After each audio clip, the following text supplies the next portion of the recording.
My name is Korita Humphries, and I attend Claflin University in Orangeburg, South Carolina.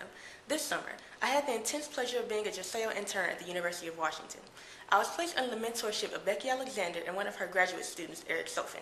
Her main research interest is understanding atmospheric chemistry and how it affects climate change.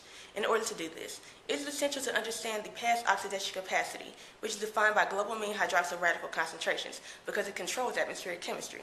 Thus far, there are no good proxies for understanding past OH levels, but it has been discovered that the oxygen isotopes of sulfate in ice cores may change this.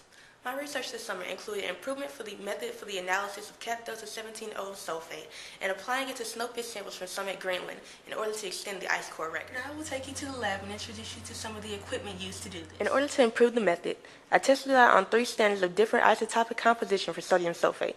The samples were weighed out and then dissolved in millicube pure water. This is the ion chromatography system. Aqueous solutions are sent through, where anions are then retained and concentrated. Organic compounds and chloride will be collected first, and they will go directly to waste. Next, nitrate and then sulfate will follow, where they will go through the cation exchange membrane, where they will be turned into either silver sulfate or silver nitrate, and then they will be collected on the fraction collector. Notice the Yertle the Turtle sticker. Everything in this lab and the adjoining lab are dubbed with Dr. Seuss or William Steig characters. That was one way to achieve the silver form. The second is using the cation exchange resin method. I tested for both. Once items are in silver form, they are put into the sonicator to help them dissolve. They are then freeze-dried down, first in test tubes and then in quartz capsules, so they will be in a form and size suitable for the IRMS. And this freeze dryer is known as Thedwick, the big flame. The samples will be put into this auto sampler, where they will be individually released down into a tube to be pyrolyzed. This will burn off all of the silver. The SO2 and O2 will then continue on into a trap immersed in liquid nitrogen. This will collect all of the SO2. The remaining O2 will continue on to the IRMS, where it will be tested for its isotopic composition.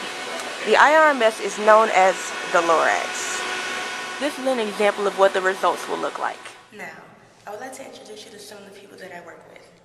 This is my mentor, Becky Alexander. Hello. And this is her graduate student, Eric Sofin. And this is the director of the ISO lab, Andy Shower. Yeah. But not all of my time is spent at work. Sometimes I hang out with the other interns. Here we're picking blackberries for a blackberry crisp. Nikki. And here's everybody enjoying peace and conversation. Have Cole, Kyle, Nikki, Anhil, Greg, and Alex. And I would like to thank JISAO and everyone else for giving me this opportunity.